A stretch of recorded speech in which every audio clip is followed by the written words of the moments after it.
이번 사연은 술만 먹으면 막말과 욕설을 하는 남편에게 이혼하자고 말하고 시모에게 쌍욕을 퍼부었다는 며느님의 사연인데요. 함께 보시겠습니다. 안녕하세요. 결혼한 지 2년 반 정도 되었습니다. 20개월 된 아들 하나 있고 나이는 20대 후반이에요. 입덧이 심해서 다니던 회사를 관두고 전업주부로 지내고 있어요. 저보다 5살이 많은 남편은 비교적 젊은 나이에 사업을 시작해서 자수성가한 사람이에요. 남편은 사회에서 인정받고 인간관계도 좋은 편이고 아이에겐 더없이 좋은 아빠입니다. 저에게도 정말 좋은 남편이고요. 그런데 걸리는 게 한 가지 있는데 술과 사람을 좋아한다는 점이에요. 게다가 술이 취했을 때 막말과 욕설을 일삼는 게 큰 문제입니다. 술 마시고 필름이 끊긴 적도 있고 다음날 일어나면 술 마시던 날 상황을 전혀 기억하지 못해요. 임신 6개월이 되었을 때 남편이 술에 취해서 처음으로 저에게 욕을 했습니다. 평소에는 부부싸움을 해도 쉽게 화해하고 넘어갔는데 저에게 욕을 한 날에는 술이 떡이 되어 새벽 6시에 귀가를 했고 저에게 일방적으로 하지 말아야 할 막말까지 하더라고요. 게다가 주방에 있는 그릇과 밥솥까지 던졌습니다. 이런 남편을 용서하고 같이 산 제가 미친이죠. 남편이 이런 행동을 계속해서 시어머니께 전화를 걸어서 남편을 데려가시라고 했어요. 그리고 친정에 전화를 해서 저를 데리러 와달라고 했어요. 친정엄마는 곧바로 저희 집에 오셨고 술에 취해 있는 남편을 보시고 술 깨면 이야기하자고 하셨고 저를 데리고 나가는데 시어머니가 저희 집에 들어오셨고 저를 데리고 가지 못하게 하셨습니다. 시어머니는 저희 엄마를 보며 지금 땡땡이를 데리고 가면 어쩌시겠다고요? 라고 하셨고 시어머니가 어질러진 집을 싹 치우고 저에게 이야기를 하자고 하셨어요. 친정엄마는 집으로 가셨고 저는 이 상황이 너무 어지럽고 혼란스러워서 멍하니 앉아 있었습니다. 시어머니가 무슨 말을 하시는지 전혀 들리지도 않았는데 뱃속에 있는 아기 생각해서 참아라.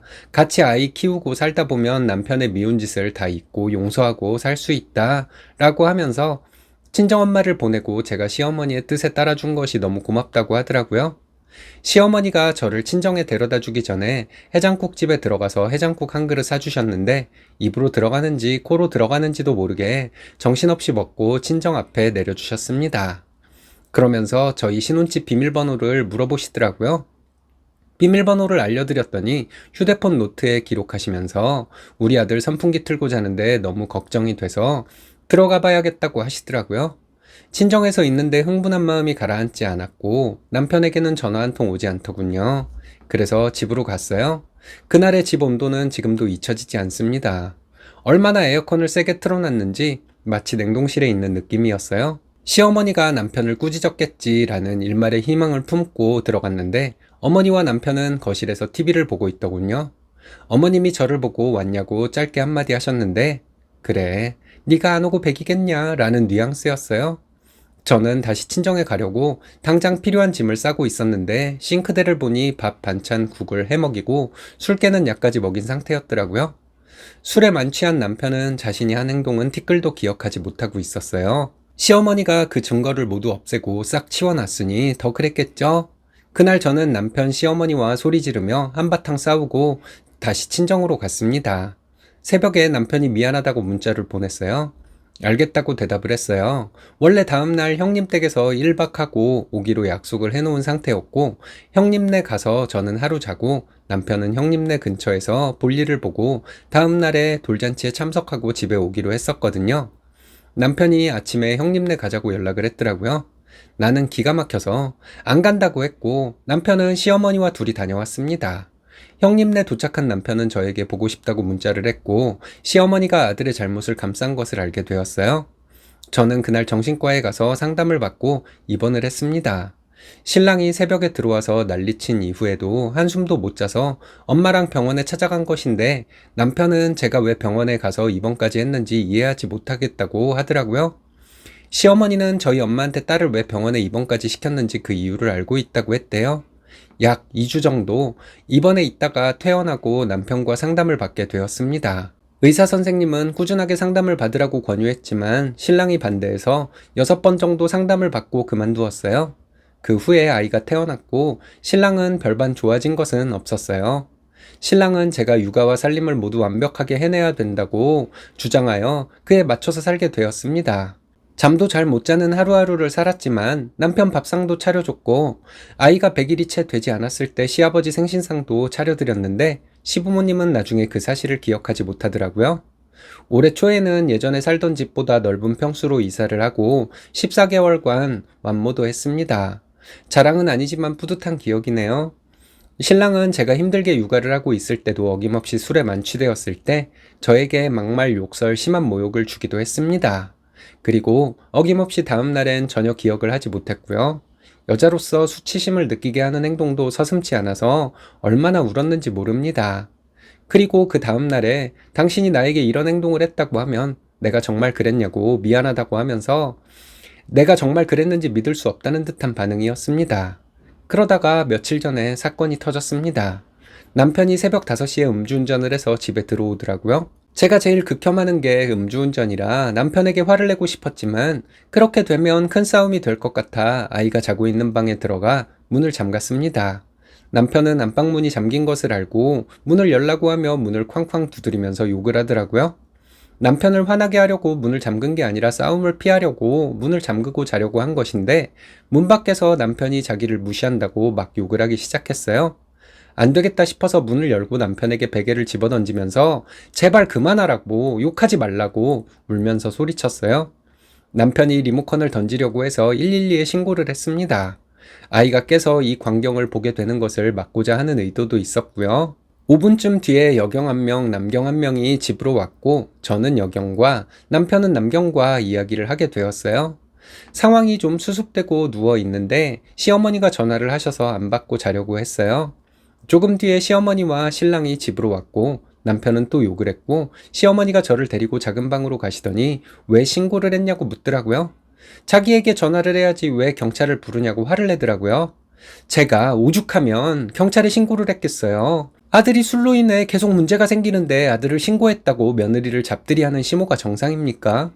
시어머니는 너희들 이제 이혼하라고 소리를 지르고 저에게 친정부모님 불러서 너 데려가라고 하고 아이는 자기가 데려갈 거라고 하더라고요. 어머님이 뭔데 아기를 데려가시려고 하냐고 하니까 내 손주라고 미친 사람처럼 고함을 질러서 정말 오만정이 다 떨어졌습니다. 저더러 나가라고 하면서 자기 집이래요. 왜 어머님 집이냐 우리 집이지 라고 했더니 아들 집이라고 소리를 지르더라고요. 저를 똑바로 보면서 내가 널 이 자리에서 반드시 내쫓겠다는 의지로 말을 하는 시모 정말 소름 끼쳤어요. 내 손주 털끝 하나 건드리지 마라. 너같이 독한 여자랑 사는 내 아들이 불쌍하다. 얼마나 너에게 되었으면 술 먹고 저렇게 분노를 표출하겠냐. 너 정말 무서운 애다. 나는 마음이 여리고 순한 사람이 좋다. 네가 이렇게 냉정하고 차가운 사람인 줄 몰랐다. 소름 돋는다. 등의 말을 반복하더라고요. 남편은 네가 내 아이를 데려갈 수 있을 거라고 생각해? 라며 막말을 쏟아냈어요. 저희 엄마가 집에 오셨는데도 남편은 저에게 막말을 멈추지 않았습니다. 엄마는 그만하라며 소리 지르셨고 시어머니는 감히 내 귀한 아들에게 소리를 지르냐며 악을 썼고요. 아 정말 이런 미친 집구석이 또 있을까요? 시어머니는 제 아이에게 옷을 입히고 데려간다고 하면서 시아버지를 불렀습니다. 그래서 저는 112에 또 신고를 했어요. 그랬더니 경찰이 오기 직전에 시어머니가 시아버지에게 전화를 해서 손주는 못 데리고 갈 것 같다고 나중에 소송해서 데리고 오자고 하더라고요. 어머님도 나랑 같은 여자인데 어떻게 엄마한테서 아이를 데려가려고 하냐? 지금 뭐 하시는 거냐고 흥분해서 소리를 질렀어요. 경찰이 집에 도착했고 시어머니는 자기가 손주를 진짜 데리고 갈 거였으면 진작에 데리고 갔을 거다. 손주 데리고 갈 생각 없다 하더라고요. 경찰은 부부싸움은 부부가 알아서 마무리해라. 우리는 중재할 명분도 권한도 없다. 할 일이 많아서 다시 돌아가겠다고 하더라고요. 게다가 친할머니가 손주 데리고 가는 건 어쩔 수 없다. 엄마가 양보해야 한다는 말에 더 열이 받았습니다. 제 몸에 외상이 없다고 해서 아무 일 없었다고 단정 지을 수 없는 거 아닌가요? 저 정말 참을 만큼 참았다고 생각합니다. 남편은 술이 깨서 저에게 이렇게 말하더군요. 제가 시어머니에게 전화해서 사과하지 않으면 이혼하겠다고요. 저는 어떤 최악의 상황이 다가오더라도 아이만 데려갈 수 있으면 나는 이혼하겠다고 했어요. 저는 남편은 용서할 수 있어도 시어머니는 볼 자신이 없어요. 신랑이 시어머니와 저 둘 중에서 저를 선택하지 않는 이상은 이혼하려고 합니다. 제가 신랑을 잘 아는데 신랑은 엄마를 버릴 사람이 아니라 이혼하고 싶어요. 술버릇은 고칠 수 없는 불치병이라는 걸 몸소 느꼈기 때문에 이혼하려고 합니다. 남편은 평소에 자기를 무시해서 술 마시고 너에게 화를 내고 막말을 한 것이다. 그리고 네가 문을 잠갔기 때문에 욕을 한 것이다. 그리고 네가 경찰에 나를 신고해서 시어머니를 데리고 온 것이다. 나는 원래 그런 사람이 아닌데 너를 만나서 이상해진 것이다. 라고 하네요.